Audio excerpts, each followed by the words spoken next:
Hi Forge followers, John Carlo here with Forge Recruitment.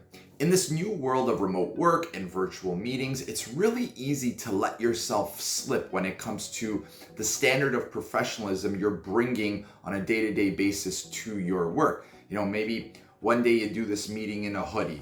The next day, maybe you're a few minutes late for the virtual meeting. And to you, it's not a big deal because things seem more relaxed.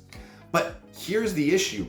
A, it doesn't reflect well on you. And B, if you carry these habits into the return to office, return to work in the workplace, then you're gonna give yourself a bad reputation, a reputation that you have poor work ethic and a reputation that you don't really care.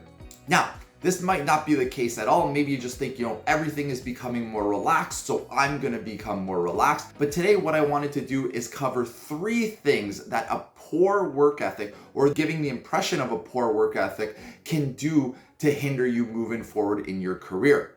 1, your supervisors and colleagues and managers, they're gonna perceive if you have a poor work ethic or look like you have a poor work ethic, that you're unreliable, that you're not trustworthy, that if they give you an assignment, you're not gonna get it done on time. They're not gonna have that confidence in you. And if they're not giving you projects to do or assignments to work on, you might think, hey, that's great, less work for me. But ultimately, it's gonna give you a less opportunity to prove your skills and show your employer what you're capable of.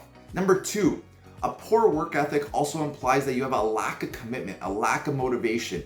You don't really care about what you're doing.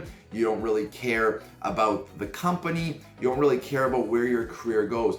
And again, if your supervisor or manager sees that or they get that impression because you're always turning up late, you're not really getting things done on time, then they're less inclined to give you more responsibility. They're not gonna have the confidence to give you things. And again, that's gonna be less opportunity for you to showcase your skills and ultimately grow in your role. Number 3, a poor work ethic will also imply that you have a disrespect for others' time.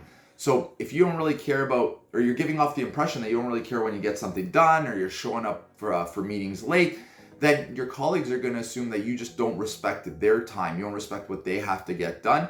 And again, if others and your supervisors see that you have this lack of respect for them, they're less inclined to give you more responsibilities. At the end of the day, you may not feel this way when you go into work, but what we've seen through the pandemic and through this remote work and virtual meetings and everything is ultimately a trend in developing poor habits. And if you bring these poor habits back to the workplace, it's going to give this impression that you have ultimately a poor work ethic. And that poor work ethic will imply certain things to your supervisor or manager, which will definitely hinder your career progression within the organization.